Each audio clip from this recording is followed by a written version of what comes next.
I am student of BSc nursing 5th semester.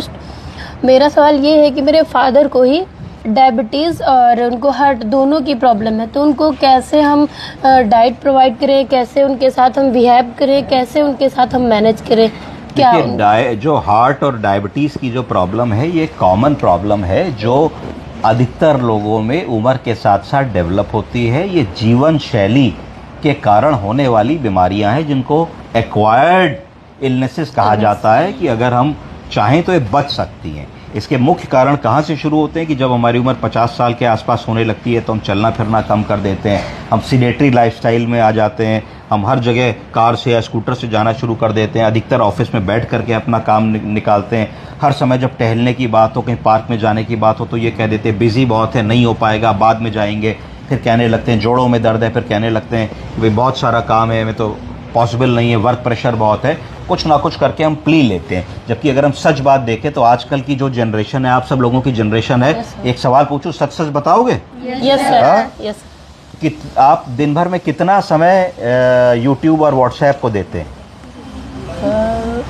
मैं अपना बताती हूँ, मुश्किल से 2 घंटे। 2 घंटे देती हो मुश्किल से? और बताओ।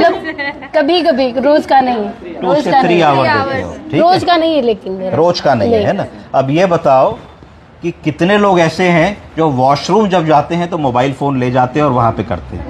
नहीं, एक भी नहीं है। क्योंकि बड़े ईमानदार, ज्यादा हो जाता है ना, वर्क ज्यादा हो जाता है। तो आजकल जैसे मोबाइल टेलीफोन जो है उसने हम लोगों का बहुत सारा समय किल करना शुरू कर दिया है, और ओल्डर जनरेशन में और ज़्यादा किल करना शुरू कर दिया, क्योंकि हमारे पास तो कुछ काम करने की चीज़ें हैं कि भाई आपको स्कूल आना है तो आपको तैयार होना है, बस पकड़नी है, टाइम पे आना है, वरना लेट हो जाओगे, वार्डों में ड्यूटी करनी है। तो फिर भी आपके पास स्पेयर टाइम जो होगा उसी में आप मोबाइल कर पाओगे। पर एक सीनियर सिटीजन, एक आदमी जो रिटायर हो गया है, वो आदमी अधिकांश समय घर में बिता रहा है, और अब मनोरंजन का साधन टीवी और रेडियो ना हो करके सबके हाथ में हो गया है। Yes sir. ये मुख्य कारण है हम लोगों की हेल्थ डाउन होने का। हम लोगों को इसके लिए क्या ऐसा करना पड़ेगा? बड़ा मुश्किल है, क्योंकि देखिए इससे कुछ हासिल तो होता नहीं है। हम रील स्क्रॉल करते चले जाएंगे, स्क्रॉल करते चले जाएंगे, उससे ना तो जनरल नॉलेज बढ़ती है, ना कोई ज्ञान मिलता है, ना कोई बहुत विशेष चीज़ पता लगती है। अगर भाई ठीक है आप कोई वैसी रील देख रहे हो कि भाई आप डिस्कवरी की रील देख रहे हो, या आप कोई न्यूज़ की रील देख रहे हो, या आप कोई जनरल नॉलेज की रील देख रहे हो, या कोई एजुकेशनल वीडियो देख रहे हो, वहाँ तक तो फिर भी ठीक है। पर ऐसे वीडियो 5 ही 10% होते हैं, 90% वीडियो ऐसे नहीं होते हैं। तो ये एक मेजर कारण है हम लोगों का। इसको कहा जाएगा सीडेटरी लाइफ स्टाइल। अब जब सीडेटरी लाइफस्टाइल होगी तो धीरे धीरे वजन बढ़ने लगेगा, जब वजन बढ़ने लगेगा तो बीएमआई, बॉडी मास इंडेक्स बढ़ने लगेगा, जब बीएमआई बढ़ने लगेगा तो मोटापा होने लगेगा, जब मोटापा होने लगेगा तो ओबेसिटी होने लगेगी, जब ओबेसिटी होने लगेगी तो उसके साइड इफेक्ट्स आने लगेंगे हम लोगों को। थोड़ा सा चलोगे तो आप कहोगे सांस फूलती है। लोग आते हैं कहते हैं डॉक्टर साहब जूते का फीता भी नहीं बांध पाते, फीता बांधने के लिए झुकते हैं तो सांस फूल जाती है। 1 फ्लोर सीढ़ी चढ़ो तो सांस फूल जाती है। तो ये सारी चीजें एक दिन में नहीं हुई। एक दिन कभी आपके पापा का वजन ऐसा ही होगा जैसा इस भैया का है ना। तो पर धीरे धीरे जैसे जैसे जीवन खर्च हुआ, 10 साल, 20 साल, 30 साल, तो वजन बढ़ने लगा। वजन बढ़ने का सिस्टम समझिए कि हर साल हम सब लोग जो नॉर्मल दिमाग के लोग हैं, जो बहुत हेल्थ कॉन्शियस नहीं है, वो 1 किलो तक वजन हर साल गेन करते हैं। कितना? 1 kg। अगर मान लो तुम आज 50 किलो की हो और 20-22 साल की हो तो 20 साल में 20 किलो गेन कर लोगी, कितनी हो जाओगी? 70। यही सारा फॉर्मूला है। तो जो लोग होशियार हैं, चालाक हैं, तेज हैं, वो ऐसा नहीं होने देते हैं। वो अपने वेट को ओवर पावर नहीं करने देते हैं, और उस हिसाब से खाना पीना और एक्टिविटी करते हैं कि उनके ऊपर वेट ना चढ़े। अगर आप उतने होशियार अभी से बन जाओगे तो फिर इन सब चीज़ों से आप ग्रसित नहीं होगे, और आपको ना डायबिटीज़ होगी, ना ब्लड प्रेशर होगा, और ना मोटापे की बीमारियां होंगी, ना डिस्लिपिडीमिया होगा, ना कोलेस्ट्रॉल होगा। अमूमन देखिए कि गांव का आदमी कम बीमार पड़ता है। अमूमन देखिए गांव का आदमी बार बार बीपी शुगर नहीं चेक कराता। अमूमन देखिए गांव का आदमी हर 2-4 महीने में इतनी मोटी पैथलैब की रिपोर्ट लेके नहीं आता कि साहब विटामिन डी भी चेक कर लो और डिटेल भी चेक कर लो और ये भी चेक कर लो। क्यों? क्योंकि उसके पास इतना काम है।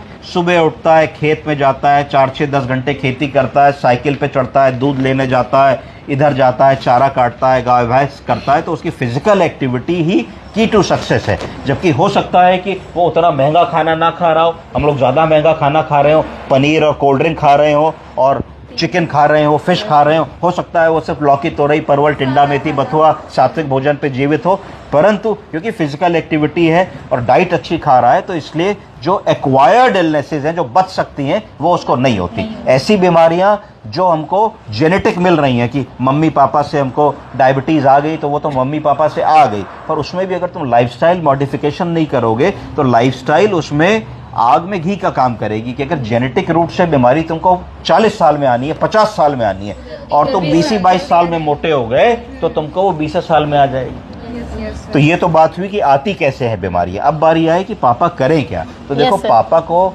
तुमको एक प्रॉपरली समझना है और किसी के भी मरीज को प्रॉपरली समझना है कि हमारे मरीज को क्या बीमारी है। पहली चीज, उस बीमारी को हम लाइफस्टाइल से सही कर पा रहे हैं या दवा की जरूरत है। दूसरी चीज, अगर दवा की ज़रूरत है तो किस मिनिमम दवा से हम उसको ठीक कर पा रहे हैं, ये आपको आपके चिकित्सक बताते हैं। तो उस मिनिमम दवा को हमको मरीज़ को देना चाहिए। कई बार ऐसा देखा गया है कि मरीज़ बहुत सारी अतिरिक्त दवाएं खाते हैं, जिसको पॉलीफार्मेसी कहा जाता है। क्या कहा जाता है? पॉलीफार्मेसी। इससे बचना होगा।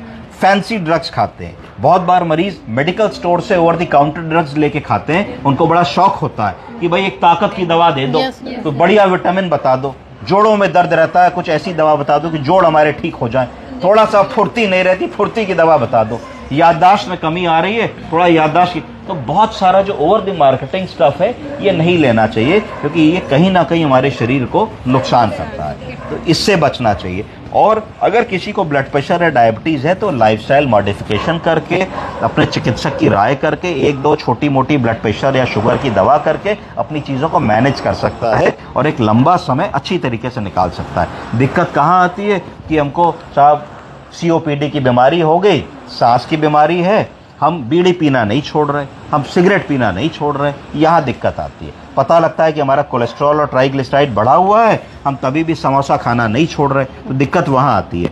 दिक्कत कहाँ आती है? पता लगा BP बढ़ा हुआ है और हम जो है चाट मसाला नहीं खाना छोड़ रहे हैं, रोज सॉल्ट खूब सारा खा रहे हैं, तो एक दिन BP बहुत ज़्यादा बढ़ जाता है, ब्रेन की नस फट जाती है और ब्रेन हैमरेज हो जाता है, पैरालिसिस हो जाती है। फिर उस दिन ये होता है कि भाई छोड़ देना चाहिए था, पर अब तो लेट हो गया ना, अब तो पैरालिसिस हो ही गई, अब तो आप बिस्तर पे आ ही गए, अब तो आप अपाहिज हो ही गए, तो अब अगर आप छोड़ भी दोगे तो क्या पता लगेगा। कि जैसे एक जवान लड़का 18-20 साल का अगर बिना हेलमेट चलाए मोटरसाइकिल को जो जो करके चलाए और गिर पड़े और डिवाइडर से सर लड़के सर के अंदर इंजरी हो जाए और वो एक तरफ अपाहिज हो जाए, तो अब अगर वो हेलमेट लगाएगा तो कोई फायदा होगा?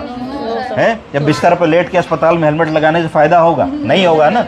तो ये सब चीजें हमें समझने वाली हैं। तो इसको बोलिए अब आप लोग, prevention is better than cure. तो अगर इस फॉर्मूले पे चलोगे तो अच्छा रहेगा। भाई मैकडोनल्ड जाना है तो मैकडी महीने में एक बार जाओ, 20 रुपए वाला सबसे सस्ता आलू टिक्की बर्गर खाओ और धीरे धीरे उसको एंजॉय करो, तो मजा रहेगा। तो इसका मतलब तुमने बर्गर को बेवकूफ बनाया।